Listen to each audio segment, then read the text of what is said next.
Cakes and bakes ಪಾಕಶಾಲೆ ಚಾನಲ್ಗೆ ತಮ್ಮೆಲ್ಲರಿಗೂ ಮತ್ತೊಮ್ಮೆ ಸ್ವಾಗತ.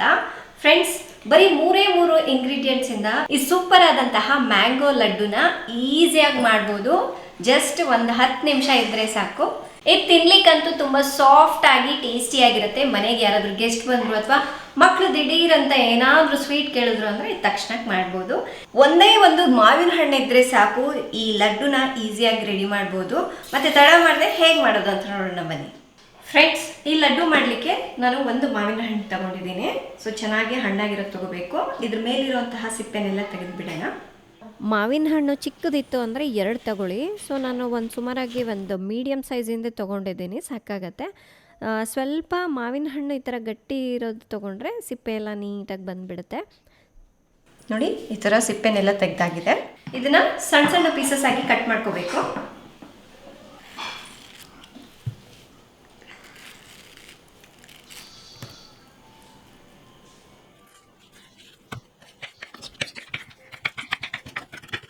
ಫ್ರೆಂಡ್ಸ್, ನೀವು ಯಾವ ಮಾವಿನ ಹಣ್ಣು ಬೇಕಾದರೂ ಕೂಡ ನೀವು ಯೂಸ್ ಮಾಡ್ಬೋದು.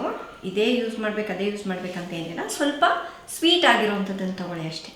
ಈ ಕಟ್ ಮಾಡಿರೋ ಮಾವಿನ ಹಣ್ಣನ್ನು ಒಂದು ಜಾಗ ಹಾಕ್ಕೊಳ್ಳೋಣ.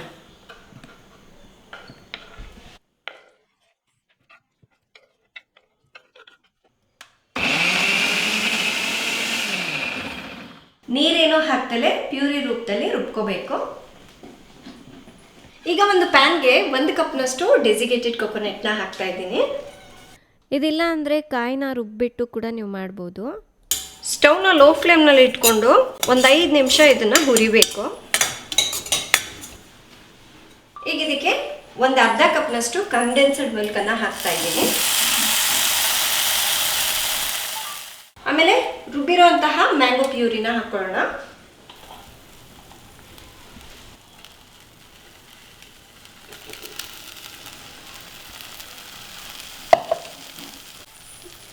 ಇವೆಲ್ಲ ಹಾಕಿ ಮಿಕ್ಸ್ ಮಾಡ್ಕೋಬೇಕು.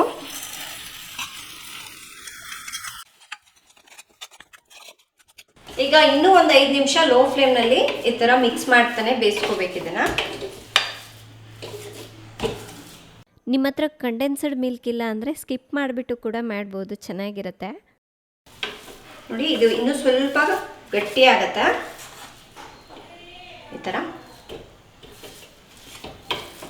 ಈಗ ಸ್ಟವ್ನ ಆಫ್ ಮಾಡ್ಕೊಂಡ್ಬಿಡೋಣ. ಫ್ರೆಂಡ್ಸ್, ಇದು ಸ್ವಲ್ಪ ಬಿಸಿ ಇದೆ, ತಣ್ಣಗಾಗ್ಲಿಕ್ಕೆ ಬಿಡಬೇಕು. ಈಗ ಇದು ತಣ್ಣಗಾಗಿದೆ, ಉಂಡೆನ ಕಟ್ಕೊಳ್ಳೋಣ. ನಮ್ಗೆ ಯಾವ ಸೈಜಿಗೆ ಬೇಕೋ ಆ ಸೈಜ್ಗೆ ಉಂಡೆಗಳನ್ನ ಮಾಡ್ಕೋಬಹುದು. ನಾನಿಲ್ಲಿ ಒಂದು ಮೀಡಿಯಂ ಸೈಜ್ ಮಾಡ್ತಾ ಇದ್ದೀನಿ.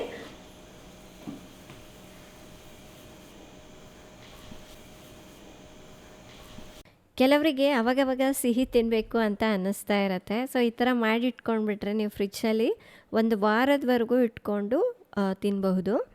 ಫ್ರೆಂಡ್ಸ್, ಸೂಪರ್ ಆಗಿರುವಂತಹ ಲಡ್ಡು ರೆಡಿ ಆಗಿದೆ. ಹೀಗೇನೆ ಸರ್ವ್ ಮಾಡ್ಬೋದು. ಇದ್ರ ಮೇಲೆ ಸ್ವಲ್ಪ ಡೆಕೋರೇಟ್ ಮಾಡೋಣ. ಸೊ ಇದ್ರ ಮೇಲೆ ಸ್ವಲ್ಪ ಪಿಸ್ತಾ ಹಾಕ್ತಾ ಇದ್ದೀನಿ. ಫ್ರೆಂಡ್ಸ್, ನೀವು ತಕ್ಷಣಕ್ಕೆ ಸರ್ವ್ ಮಾಡಬೇಕು ಅಂದರೆ ಫ್ರಿಜ್ನಲ್ಲಿ ಇಡಬೇಕಾದ ಅಗತ್ಯ ಏನಿಲ್ಲ, ಹಾಗೆ ಸರ್ವ್ ಮಾಡ್ಬೋದು. ಈಗ ಒಂದು ಚಿಕ್ಕದು ರೋಸ್ ಪೆಟಲ್ ಇಡ್ತಾ ಇದ್ದೀನಿ. ಈ ಮ್ಯಾಂಗೋ ಲಡ್ಡು ನೋಡಲಿಕ್ಕೆ ಎಷ್ಟು ಕಲರ್ಫುಲ್ ಆಗಿದೆ ಅಲ್ವಾ? ತಿನ್ನಲಿಕ್ಕೂ ಕೂಡ ಅಷ್ಟೇ ಟೇಸ್ಟಿಯಾಗಿ ಸಾಫ್ಟ್ ಆಗಿರುತ್ತೆ. ಫ್ರೆಂಡ್ಸ್, ನೋಡಿ ಎಷ್ಟು ಈಸಿಯಾಗಿ ಮಾಡ್ಬಹುದಲ್ವಾ? ಮಕ್ಕಳು ಸಹ ನೀವು ಮಾಡಿಕೊಟ್ರೆ ಈಸಿಯಾಗಿ ಮಾಡಿಬಿಡ್ತಾರೆ. ಅಷ್ಟೊಂದು ಈಸಿ ಆಗಿದೆ ಆ್ಯಂಡ್ ಬೇಗ ಕೂಡ ಆಗಿಬಿಡತ್ತೆ. ಸೊ ಈಗ ಟೇಸ್ಟ್ ಮಾಡೋ ಟೈಮ್ ಟೇಸ್ಟ್ ಮಾಡೋಣ ಚಿನ್ನಿಮ. ಓಕೆ, ನೋಡಿ ಎಷ್ಟೊಂದು ಸಾಫ್ಟಾಗಿ, ಇದಕ್ಕೆ ಯಾವುದೇ ರೀತಿ ಕಲರ್ ಆಗಿರ್ಬೋದು, ಎಸೆನ್ಸ್ ಆಗಿರ್ಬೋದು, ಏನು ಬೇಡ, ಎಷ್ಟು ಸೂಪರಾಗಿ ಬಂದಿದೆ ಅಂತ. ತಗೋ ಚಿನ್ನು.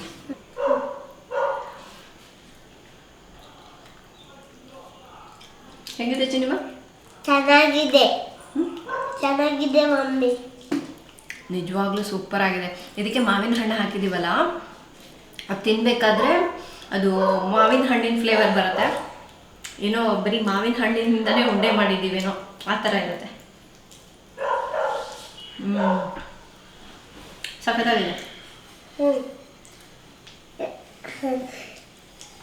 ಫ್ರೆಂಡ್ಸ್, ನೀವು ಕೂಡ ಒಂದ್ಸಲ ಟ್ರೈ ಮಾಡಿ ನೋಡಿ. ಎಸ್ಪೆಷಲಿ ಸ್ವೀಟ್ ಲವರ್ಸ್ಗಂತೂ ಇದು ತುಂಬಾ ಇಷ್ಟ ಆಗುತ್ತೆ. ಬಾಯಲ್ಲಿಟ್ಟರೆ ಹಂಗೆ ಕರ್ಗೋಗ್ತಾ ಇರುತ್ತೆ, ಅಷ್ಟು ಸಖತ್ತಾಗಿದೆ. ಸೊ ನೋಡಿದ್ರಲ್ವಾ, ಬರೀ 3 ಇಂಗ್ರೀಡಿಯೆಂಟ್ಸ್ನ ಯೂಸ್ ಮಾಡಿಬಿಟ್ಟು ಈ ಸೂಪರ್ ಆದಂತಹ ಮ್ಯಾಂಗೋ ಲಡ್ಡುನ ಹೇಗೆ ಮಾಡೋದು ಅಂತ. ಸೊ ತಮಗೂ ಕೂಡ ಇವತ್ತಿನ ಈ ರೆಸಿಪಿ ಇಷ್ಟ ಆಗಿದೆ ಅನ್ಕೊಳ್ತಾ ಇದ್ದೀನಿ. ಇಷ್ಟ ಆದರೆ ಲೈಕ್ ಮಾಡಿ, ಶೇರ್ ಮಾಡಿ.